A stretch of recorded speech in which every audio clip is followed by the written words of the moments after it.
Hey everybody, this is DJ here from Exotic Pets, and I want to welcome you guys to the first video in the series Should I or Should I Not? In this series you'll find a lot of information about should or should you not do certain things. So today's video is going to be on should I or should I not get a tarantula? Well, the answer to that question is, if you're a fan of scorpions, definitely yes. I think that they can make a great addition to any collection that you have as far as arachnids goes. Well, I'm going to do a list of pros and cons to owning tarantulas to give you insight on why you should buy them. So we'll start with the pros, obviously. Well, first thing, there's a wide variety available between docile and aggressive species. And that means you can choose between a beginner species, an intermediate species, to an advanced species. And I mean, I can go through several species later on. I'll do different videos to show you what I consider to be a beginner species, an intermediate species, and an advanced species. They make very, very good pets. They're very low maintenance, some of the species. They're so exotic in the sense that, I mean, how many people can say they own tarantulas, and they're really cool to watch, and so on and so forth. If the species is a handleable species, it's clearly fun to handle, because, I mean, once again, how many people can say that they've handled a tarantula before? And it's something different, and in my opinion, it's really cool. They come in a wide variety of species and colors, so, I mean, a very, very good person that gives a lot of insight into the hobby is John3800 on YouTube. Check him out. I would definitely recommend it. He's a really good guy. He has, I think right now he currently has about 125 different tarantulas, so that's it, and they come in so many different colors, anywhere from the darkest blacks to like really, really nice vibrant blue colors to yellows, everything. So those are just some pros to owning tarantulas. Cons? Now, to everything there's always a pro and there's always a con, so we'll go into the both. So we're going to play devil's advocate here. Cons. Sometimes teas can be very expensive depending on where you live and where you're getting them from and so on and so forth. The sad thing is the beginner species that I would recommend are sometimes not always available in pet stores, and I'll go through that in detail in a little bit. Enclosures can be pretty expensive depending on your tea, depending on where you live, depending on what you need, so on and so forth. Tarantulas can be moody, and this is true for a couple of different species, and I'll go through that in a minute. Some tarantulas can take up a lot of space. In the case of one of the largest species, the Thermosa blondi, which is the Goliath bird-eater tarantula, they can take up a lot of space. Like, I mean, a 10-gallon tank probably wouldn't be enough for that tarantula. They're thinking up to having like a 10 to 12 inch leg span, and that's pretty huge. So, let's do some middle grounds here. Molting, it's good for the tea and scary for a first-time owner. In the case of molting, tarantulas they make a web, and they'll turn as a blanket, and they'll turn over onto their backs, and they'll stay there for however long it takes. And it could appear that your tea is sick or is dying. So for someone who hasn't used to that kind of thing, it could be very scary. So that's one thing. Diet, and teas need variety in their diet. Crickets aren't enough. People tell you feed a cricket. The pet stores tell you feed a cricket. That's fine for it. They definitely need more than just crickets. The more variety you can give them as far as insects goes, the better.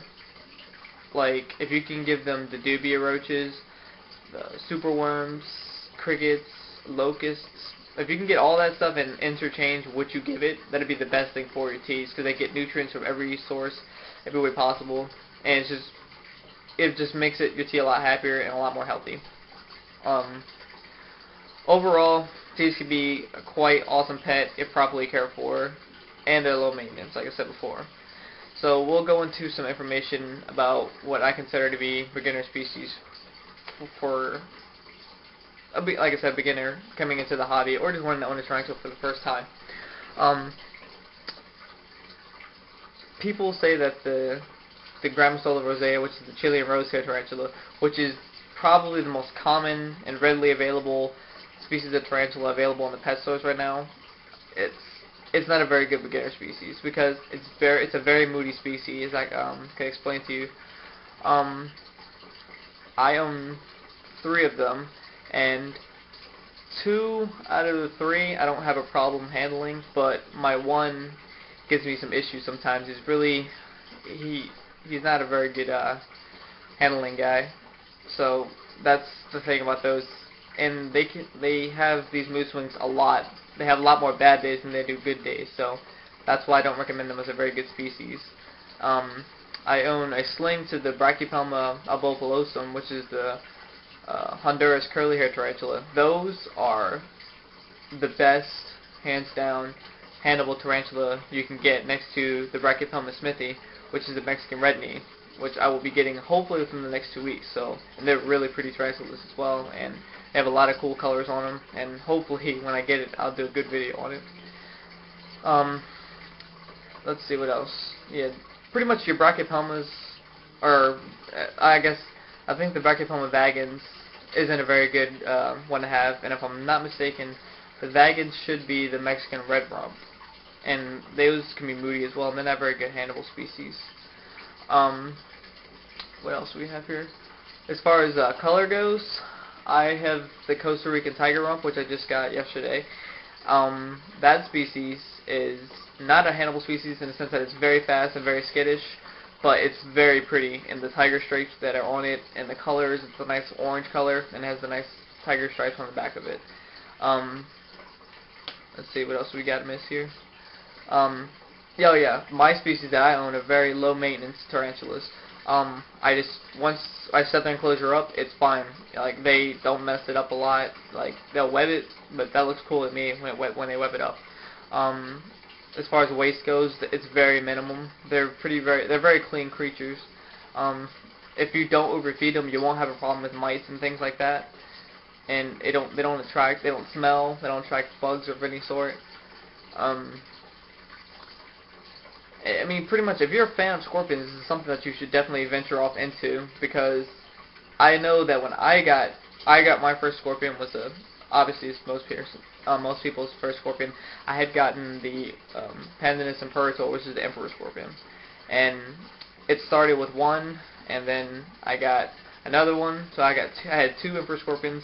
Then I had gotten a red claw scorpion, and I think after that I had gotten a third emperor scorpion, and it just kind of ventured off with more scorpions. And I was always a little uptight about tarantulas because I'd seen so many videos and I thought they were skittish and they're temperamental and you wouldn't be able to deal with them too much. But I went to a pet store that I go to a lot, and if you're in the area of Hershey, Pennsylvania, you should definitely check out Zootopia, which is in Harrisburg off of Dairy Street. He's got a lot of good stuff in there. He's got good prices on his items. So, like I said, if you're from the area, you should definitely go check him out. The owner's name is Scott, so check his stuff out. I buy from him all the time, so. Let's see what else we got here. Well, I guess that's pretty much it. Oh yeah, I'm sorry, I got off track. What we were talking about is, oh yeah, so I got the guy Scott, he told me about, he showed me a Grammostola rosea, the Chilean rose, and he actually took it out and handled it, and showed me that they can be really docile and nice first tarantulas. Well, I got one, then I got another, then I got another, and then I ventured off into the Brachypelma albopilosum, then I ventured off into the Cyclosternum fasciatum, which is, like I said, the Costa Rican tiger rump, and the albopilosum, the B albopilosum is the Honduras curly hair. Only reason why I didn't get another rose hair is because I didn't want another rose hair. They're cool tarantulas, but it gets boring having a lot of the same species, so I think I'll limit it to 3. But the good thing about my 3 is they're all different sizes and they have different personalities, so it's a good way of familiarizing yourself with the attitudes of tarantulas. So, one thing I have found with tarantulas is that versus scorpions are usually 100% all the time in a bad mood. You can't test their temperaments and things like that. The only time a scorpion really wants to be handled, if at all, is when it's out and about, trying to get out of its enclosure. In that case, where I've always found that I'm able to pick up my scorpions without an issue and handle them. If I take them, if I open their cage and take the hide from them and try to pick them up, they're very aggressive, and they don't want to be dealt with. So, in the case of tarantulas, certain tarantulas, at least my rose hairs, for me, when I go to handle them, you can test any handleable tarantula's temperament by taking like a paintbrush or something and prodding the back of the abdomen. And I have videos explaining temperament and things like that, but you can always test the temperament of a tarantula. Versus scorpions, you can't do that. So you can see if you're going to handle them, in the sense if you're going to handle them, you can always test the temperament. If you're not going to handle them, fine, just get it and keep it behind glass or whatever, and then it's perfectly content like that. But if you're going to handle them, you can always test the temperament to see if it can be handled or if it's going to end up biting you. So, but that's not always true in a sense, because tarantulas can be very unpredictable, especially in the Grammostola genus. The rose hairs that I have, they could be docile 1 second, the next second they could be skittish or wanting to bite or try to just get away from you. Now, I've never been bitten, I've never had one try to bite me, but I have been given a threat posture and like trying to get them out of their enclosure. So in that case, you just let them be, and then that's that. So I hope I've hopefully changed someone's mind on the decision of getting a tarantula. Like I said, I didn't want one at first, but then once I actually talked to somebody about it and they showed me that they're not so bad, I actually got my first tarantula, handled it, and then I ended up getting more. So that's another thing. They're very addicting. You're gonna get one, you're gonna get another, and you're gonna get another, and you're gonna get another, and you're gonna start. That's gonna start your hobby for you right there. So I currently have 5 tarantulas, but my collection in all is 1, 2, 3, 4, 5, 6, 7, 8, 9, 10, 11. I have 11 arachnids, so, and growing. So, and then I have 2, 3, 4, 5. I have 5 reptiles, and then I have 3 different kinds of crabs. So that's my collection as of right now, and it's gonna keep getting bigger. It's the hobby, and I think that it's an awesome hobby. So the review of everything is, should you or should you not get a tarantula? I think you should. So I hope this helped in some way, and I hope you guys enjoyed it, and we're going to start uploading this series as it comes along. I'm not sure what my next video is going to be, but as soon as I think about something, it'll definitely be posted, and I'll give you guys an update on when it's going to be posted before I actually record it. So this was Should I or Should I Not, video number 1, and the question was, should you get a tarantula? So, like I said, I think you should, and I hope you guys enjoyed it, and have a good one.